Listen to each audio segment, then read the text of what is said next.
नमस्कार, बहुत स्वागत है आपका। मैं हूं सूर्या त्रिपाठी और आप देख रहे हैं हमारी खास पेशकश रूस में कोहराम। दरअसल रूस के एयरबेस को नुकसान पहुंचाने के बाद भी यूक्रेन का रूस पर ताबड़तोड़ हमले जारी है। राष्ट्रपति जेलेंस्की भले ही अपनी पीठ थपथपा रहे हैं, लेकिन इसकी कितनी बड़ी कीमत उन्हें चुकानी पड़ेगी, इसका जेलेंस्की को शायद अंदाजा तक नहीं है। रूस के भीतर घुसकर किए गए इस हमले के बाद पुतिन यूक्रेन में तबाही मचाने की मूड में है। यूक्रेन की तरफ से हिमाकत उस वक्त हुई है जब अमेरिकी राष्ट्रपति डोनाल्ड ट्रंप इस जंग को खत्म करने की कोशिशों में जुटे हैं। शांति समझौते के नहीं होने से ट्रंप सख्त नाराज भी हैं और यूक्रेन ने रूस पर किए गए हमले को लेकर अमेरिका को भी भरोसे में नहीं लिया। यूक्रेन ने रूस पर अब तक का सबसे बड़ा हमला करके रूस यूक्रेन जंग को खत्म करने की उम्मीदों पर भी पानी फेर दिया है।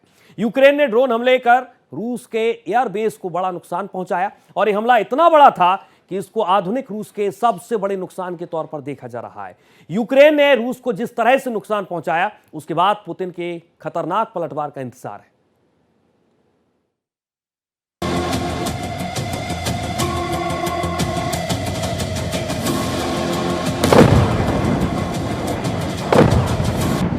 रूसी एयरबेस को बनाया निशाना।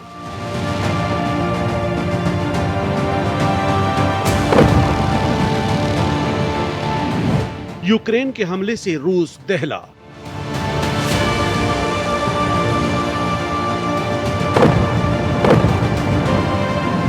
एयर स्ट्राइक को कहा आतंकी हमला।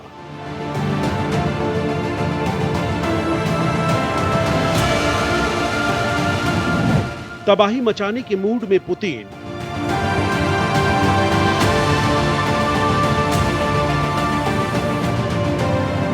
शांति समझौते की उम्मीद खत्म।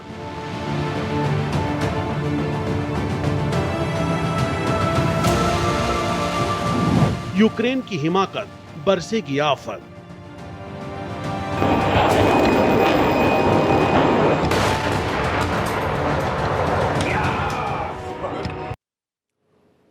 यूक्रेन रूस पर बड़े हमले की तैयारी लंबे वक्त से कर रहा था। रूस यूक्रेन के बीच 3 साल से जारी जंग में यूक्रेन की तरफ से यह अब तक का सबसे बड़ा हमला है, जिसने रूस की बुनियाद को हिलाकर रख दिया है।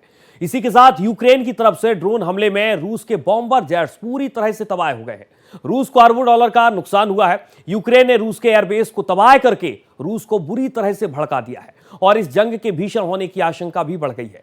रूस ने यूक्रेन के हमले को आतंकी हमला करार देकर इस बात की ओर भी इशारा कर दिया है कि इसका बदला किस तरह से लिया जाएगा।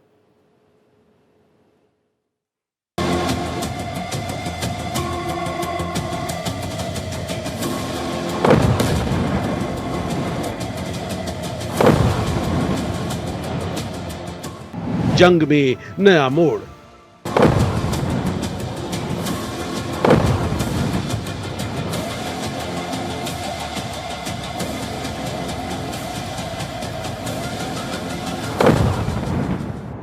रूस और यूक्रेन के बीच शांति समझौते की गुंजाइश पूरी तरह से खत्म हो गई है।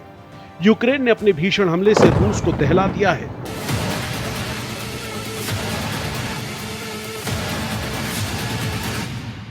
यूक्रेन के राष्ट्रपति व्लादिमीर जेलेंस्की ने रूस के खिलाफ ऐसी चाल चली कि मॉस्को के होश उड़ गए।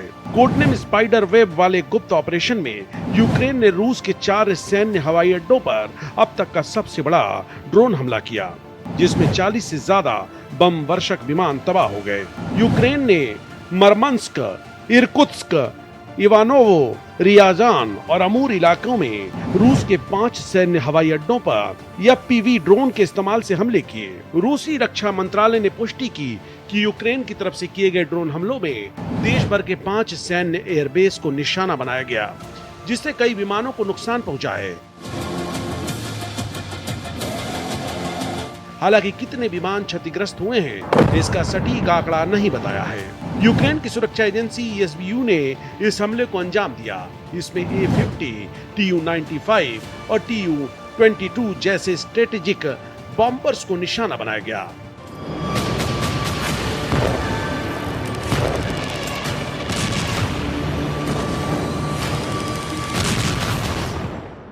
ये जो हमला हुआ है यूक्रेन की तरफ से, मैं समझता हूँ ये बहुत ही भयानक हमला था। और जिस प्रकार से उन्होंने जो स्ट्रेटेजिक एयरक्राफ्ट है, जो मिलिट्री एयरक्राफ्ट है रूस के, जो डेप्थ लोकेशन में थे 2000, 3000, 4000 किलोमीटर की दूरी पर अलग अलग एयर बेसिस पर ये हमला किया है। और रिपोर्ट्स के मुताबिक तकरीबन 40 एयरक्राफ्ट नष्ट हो गए हैं। ये इतना बड़ा हमला तो पहले हमने कभी देखा नहीं था कि इस प्रकार से हमला हो भी सकता है। अब मैं समझता हूँ ये लेवल ऑफ एस्केलेशन जो हुई है, इसका तो जवाब रूस पक्का देगा ही। और जो भी संभावना थी शांति की, मुझे लगता है वो खत्म हो गई है जब तक कि रूस इसका जवाब न दे। और ये जवाब जो रूस देगा, ये मैं लगता हूँ जिस प्रकार से एस्केलेशन हो सकती है, ये पहली बार मुझे लग रहा है इस 3 साल से ज़्यादा लड़ाई में कि ये एस्केलेशन इस रूस यूक्रेन के बॉर्डर से बाहर भी जा सकती है। अनुमान के मुताबिक नुकसान की लागत 2 बिलियन अमेरिकी डॉलर हो सकती है। रूसी रक्षा मंत्रालय के मुताबिक इवानोवो, रयाजान और अमूर क्षेत्रों के सैन्य एयरबेसों पर सभी आतंकी हमलों को नाकाम कर दिया गया। पहली बार आधिकारिक रूप से यह भी पुष्टि की गई कि कुछ ड्रोन हमले एयरबेस के बहुत पास से ही किए गए थे।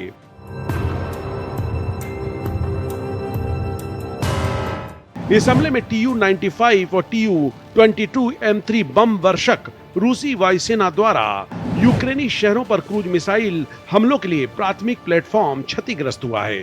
इन विमानों के नष्ट होने से रूस की लंबी दूरी की हमले की क्षमता अस्थायी रूप से बाधित हो सकती है। A-50 विमान हवाई चेतावनी और नियंत्रण के लिए अहम है। इस विमान की क्षति से रूस की हवाई निगरानी और कमांड क्षमताओं पर भी गहरा प्रभाव पड़ा है। रूसी अधिकारियों के मुताबिक मुर्मांस्क क्षेत्र के ओलेनोगोर्स्क एयरबेस और इरकुत्स्क के स्रेदनी एयरबेस को ट्रेलर ट्रकों की मदद से पास के इलाकों से ड्रोन लॉन्च करके निशाना बनाया गया। रूस ने यूक्रेन के इस हमले को आतंकी हमला करार दिया है। टेररिस्ट अटैक बोला क्योंकि वो अपने ऑप्शंस क्लोज रखने चाहते थे, क्योंकि टेररिस्ट अटैक अगर वो रशियन टेररिस्ट हैं तो अगर रूस के खुद ही लोग इस प्रकार का एक्ट कर रहे हैं तो फिर रूस को एक्शन, विदेशी लोगों के ऊपर एक्शन लेने की आवश्यकता नहीं पड़ती है। तो मेरे ख्याल से ये वेट एंड वॉच टैक्टिक्स थी रूस की तरफ से। लेकिन अभी मुझे लगता है स्पष्ट हो गया है जो रूस का ये इंसिडेंट जिस प्रकार से ये रूप ले रहा है, रूस की तरफ से मुझे लगता है जवाबी कार्रवाई होगी। और ये यूक्रेन के ऊपर होगी या हो सकता है नेटो के ऊपर भी होगी। पहले नेटो के ऊपर कोई संभावना नहीं थी इस प्रकार का हमला, कोई भी रूस की तरफ से हमला होना। लेकिन मुझे अभी लगता है कि पॉसिबिलिटी बेशक कम है, लेकिन पहली बार अभी मुझे लगता है पॉसिबिलिटी है कि रूस जो है वो किसी नेटो कंट्री के ऊपर भी अटैक कर सकता है।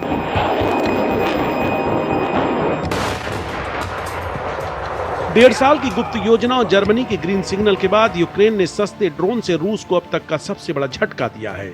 जेलेंस्की ने शांति वार्ता की बातों में रूस को उलझाकर ये मास्टर स्ट्रोक खेला।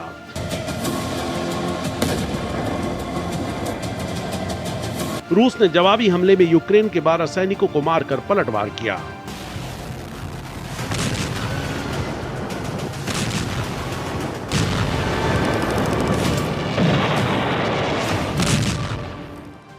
यूक्रेन पहले भी ऐसा कर चुका है, लेकिन उसे कामयाबी नहीं मिली है। 2022 में यूक्रेन ने खार्कोव और खेरसान पर हमले किए थे।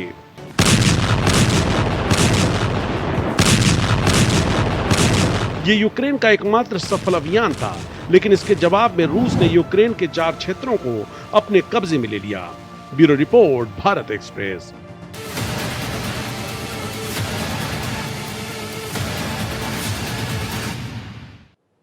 यूक्रेन ने पहली बार रूस में घुसकर ड्रोन से हमला किया है। रूस के खिलाफ इस ऑपरेशन को अंजाम देने की तैयारी यूक्रेन करीब 1.5 साल से कर रहा था। जेलेंस्की खुद इस ऑपरेशन की तैयारी अपनी निगरानी में कर रहे थे। दरअसल जेलेंस्की अपनी शर्तों पर युद्ध विराम की जिद पर अड़े हुए हैं और किसी भी कीमत पर झुकने के लिए तैयार नहीं है। रूस के एयरबेस को निशाना बनाकर जेलेंस्की ने इस युद्ध के रुख को अलग दिशा दे दी है। जेलेंस्की ने हालिया हमले से मैसेज भी देने की कोशिश की है कि यूक्रेन के हाथ में अभी भी बहुत कुछ बाजी बाकी है।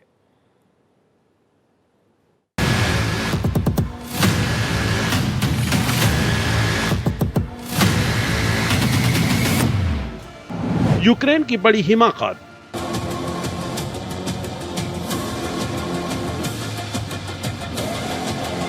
यूक्रेन की इस बड़ी हिमाकत की एक वजह यह भी है कि रूसी सेना ने फिर से यूक्रेन पर बड़ी सैन्य कार्रवाई तेज कर दी है।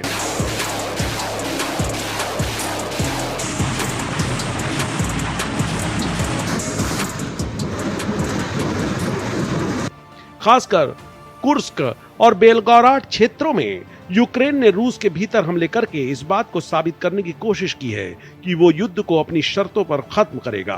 दरअसल रूस यूक्रेन जंग को नया मोड़ देते हुए जेलेंस्की ने ये साफ कर दिया कि वो आखिरी दम तक लड़ेंगे। यूक्रेन ने ये मैसेज दिया कि उसके हाथ में भी कुछ बाजी बाकी है। यूक्रेन ने ये जो एक्शन किया है, ये मुझे अब तक लगता है कि टैक्टिकल सक्सेस है। ये टैक्टिकल तौर पे ये पूरी तरह से सक्सेस है, लेकिन मुझे लगता है स्ट्रेटेजिक तौर पे अगर देखें तो इसमें बहुत घाटा पड़ेगा इनको। लॉन्ग टर्म इसके इफेक्ट्स जो होंगे इसको यूक्रेन को ही बहुत नुकसान होगा, और हो सकता है नेटो के देशों को भी बहुत नुकसान हो सकता है। अभी हम ये देखना पड़ेगा ये किस रुख से अभी मोड़ जाता है। ये रूस ने तो एक्शन लेना है, अब यूक्रेन ने अपना हाथ दिखा दिया है, लेकिन ये तो साफ दिखता है कि यूक्रेन इस प्रकार का ऑपरेशन अकेला कभी नहीं कर सकता था। उसको मदद बाहर से मिली है, कम से कम सैटेलाइट सपोर्ट तो नेटो से मिला है। इस बात से तो कोई भी इनकार नहीं कर सकता है, और मुझे लगता है और भी कई सपोर्ट मिले होंगे यूक्रेन को। तो इसका मतलब है कि जहां तक अगर रूस अगर सोचेगा तो रूस बोलेगा, देखिए अभी नेटो इस लड़ाई में डायरेक्टली घुस गया है, तो वो भी जेन्युइन टारगेट है रूस के लिए। अगर नेटो घुस गया है तो रूस नेटो के ऊपर भी हमला कर सकता है, एरियल अटैक कर सकता है, न्यूक्लियर वेपन्स कर सकता है, अभी कुछ पता नहीं कह सकते हम। ये पॉसिबिलिटी पहले नहीं थी, अब जाके मुझे लगता है कि पहली बार ये पॉसिबिलिटी आ गई है, और ये पूरे विश्व के लिए मैं समझता हूँ ये अच्छी खबर नहीं है। फरवरी 2022 से शुरू हुए रूस यूक्रेन युद्ध के 3 साल से ज्यादा का समय बीत चुका है। इस जंग में यूक्रेन का बड़ा हिस्सा बुरी तरह से तबाह हुआ है, साथ ही रूस को भी क्षति हुई है। लेकिन इस जंग में रविवार को रूस पर यूक्रेन ने अभी तक का सबसे बड़ा हमला किया। यूक्रेन के राष्ट्रपति जेलेंस्की ने रूस पर कोऑर्डिनेटेड एयर स्ट्राइक्स के शानदार नतीजों की सराहना की। उन्होंने कहा कि इसमें 117 ड्रोन का इस्तेमाल किया गया था, और ये 3 साल से ज्यादा के युद्ध में यूक्रेन की ओर से किया गया सबसे लंबी दूरी का ऑपरेशन था। पर्ल हार्बर की बात करते हैं, जब सेकेंड वर्ल्ड वॉर के दौरान जापानीज फ्लीट ने पर्ल हार्बर के ऊपर हमला किया, और पूरे पर्ल हार्बर के ऊपर जो भी यूनाइटेड स्टेट्स की नेवी थी, जो वॉरशिप्स थे, वो सब जाके डिस्ट्रॉय कर दिए। उसके बाद अमेरिका सेकेंड वर्ल्ड वॉर को ज्वाइन कर गया। वो अभी अगर आप पैरेलल्स ड्रॉ करेंगे तो जब और अगर रूस बोल रहा है कि ये उनका पर्ल हार्बर है, तो इसका मतलब है अभी रूस ये बोल रहा है कि ये लड़ाई अभी सिर्फ हमारी यूक्रेन के साथ नहीं है, ये लड़ाई बढ़ गई है और ये पूरे नेटो के साथ है। और ये संदेश दे रहा है, ये कहना कि ये हमारा पर्ल हार्बर है और हम इस युद्ध को आगे ले जाएंगे। रूस ने यूक्रेन के इस हमले को पर्ल हार्बर बताया है। पर्ल हार्बर द्वितीय विश्व युद्ध के दौरान हुई वह घटना थी जो आज तक इतिहास के पन्नों में जिंदा है।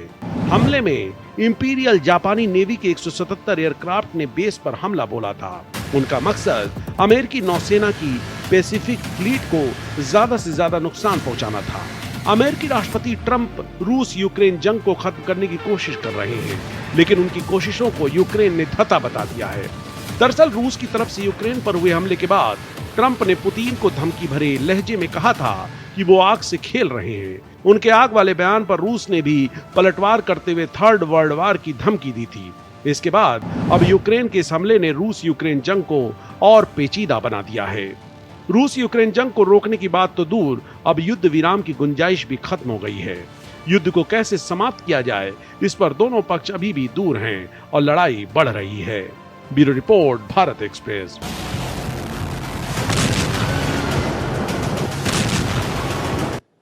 दरअसल सामरिक शक्ति के लिहाज से रूस और यूक्रेन में कोई मुकाबला नहीं है। रूस असल में यूक्रेन को पूरी तरह से खत्म नहीं करना चाहता और वो धमकी के दम पर युद्ध को लंबा खींचकर यूक्रेन को थकाने के मूड में था।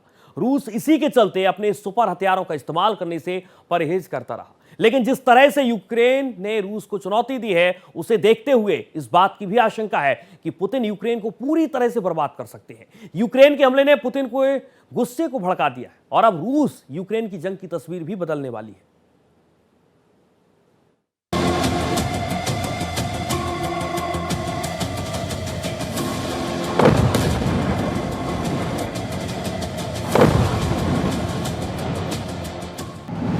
पुतिन लेंगे बदला।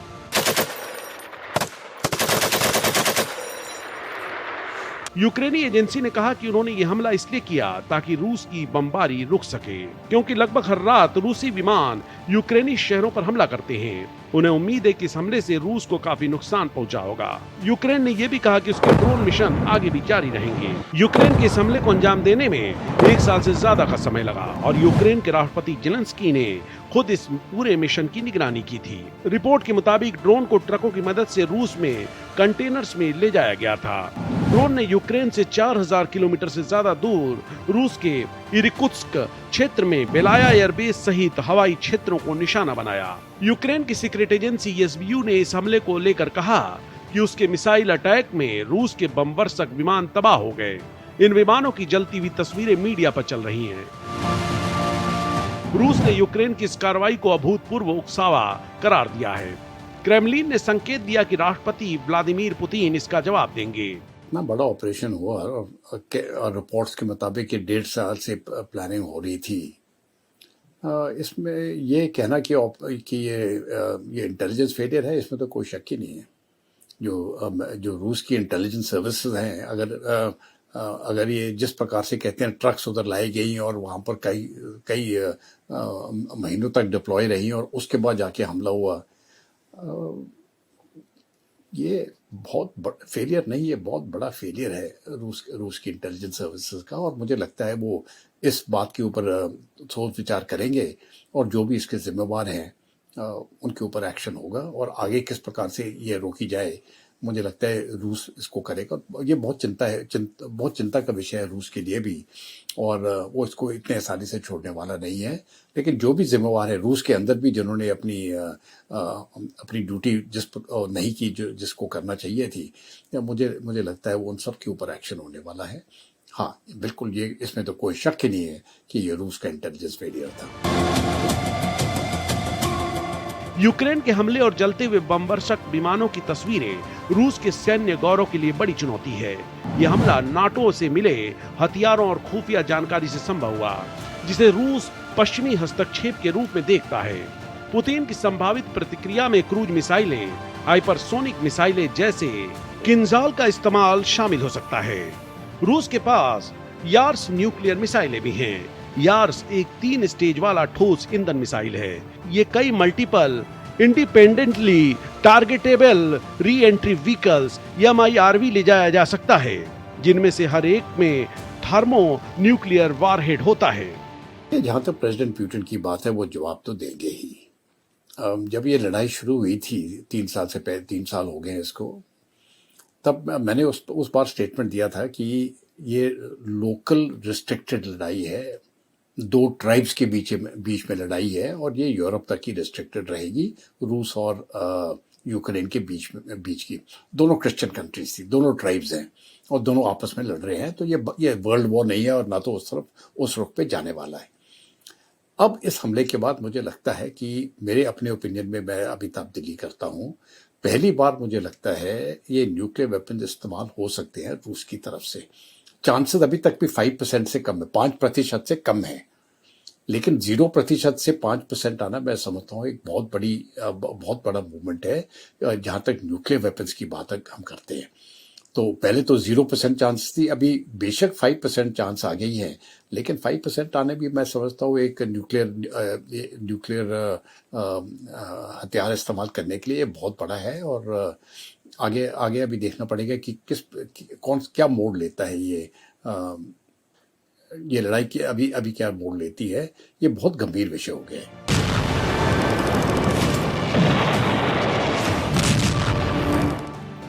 यूक्रेन के रूसी एयरबेस पर हमले से कुछ ही घंटे पहले रूस ने यूक्रेन पर सबसे बड़ा ड्रोन हमला किया था। इसके साथ ही रूस ने 7 मिसाइलें भी दागी। इस वक्त रूस का जवाबी हमला यूक्रेन के सैन्य और एनर्जी स्ट्रक्चर पर निशाना बनाना हो सकता है।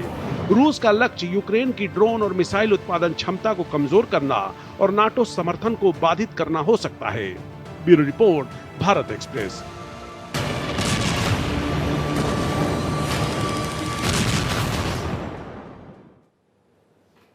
रूस यूक्रेन जंग में नया मोड़ आ गया है। पुतिन ने पहले ही साफ कर दिया था कि नाटो इससे दूर रहे। दरअसल रूस शुरू से ही इस बात से परहेज करता रहा कि जंग उस हालात में ना पहुंचे कि नाटो को इसमें दखल देने का मौका मिल सके, और यही वजह है कि रूस कीव जैसे शहरों पर हमले नहीं कर रहा है। लेकिन अमेरिका के बाद अब जर्मनी की इस युद्ध में सामरिक दखल बढ़ रही है। जर्मनी घातक हथियारों की सप्लाई करने की मंजूरी दे चुका है और ये युद्ध को भड़काने वाला साबित हो रहा है। नाटो देशों की दखल की संभावना पर पुतिन पहले ही ये कह चुके हैं कि दुनिया के लिए विनाशकारी साबित होगा।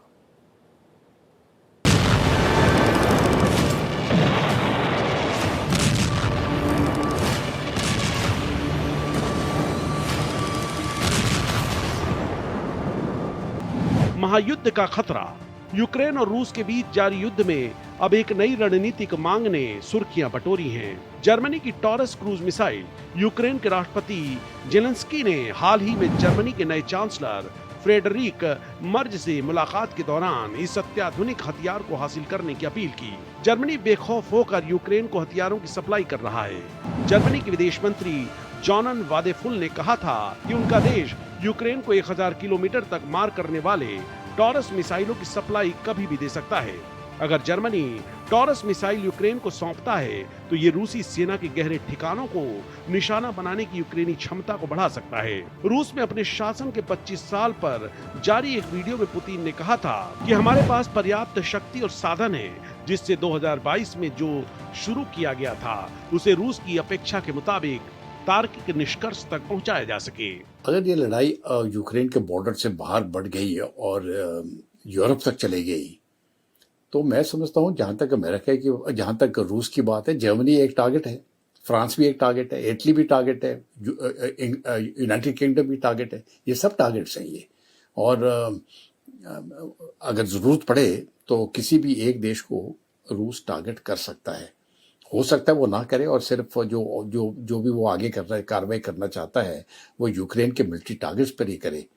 लेकिन अभी ऑप्शंस हैं रूस के पास जो पहले ऑप्शन नहीं थे, अब ऑप्शन हो गए हैं। और बेशक परसेंटेज वाइज अगर आप बात करें तो 5% से कम ही है, लेकिन 5% भी इन विषयों के ऊपर बहुत ज़्यादा होता है। और मैं समझता हूँ ये दुनिया के लिए एक इस प्रकार का खतरा ले लिया है कि इस मोड़ पे आए हम कि पहली बार ये वर्ल्ड वॉर 3 तक जा सकता है। पुतिन इस वक्त यूक्रेन में नाटो देशों के दखल से बेहद खफा हैं। पुतिन ने पहले कहा कि नाटो का हस्तक्षेप सभ्यता के विनाश का कारण बन सकता है। मई 2024 में दिमित्री मेदवेदेव ने परमाणु युद्ध की चेतावनी दी थी। यदि रूस इस हमले को नाटो की चुनौती मानकर जवाबी कार्रवाई करता है तो जंग की तस्वीर बदल जाएगी। इस आशंका को अमेरिकी राष्ट्रपति ट्रंप और वहां के रणनीतिकार भी जता चुके हैं। ट्रंप ने चेतावनी दी। तो फिलहाल हमारी खास पेशकश में इतना ही। देश और दुनिया की तमाम खबरों के साथ आप देखते रहिए भारत एक्सप्रेस।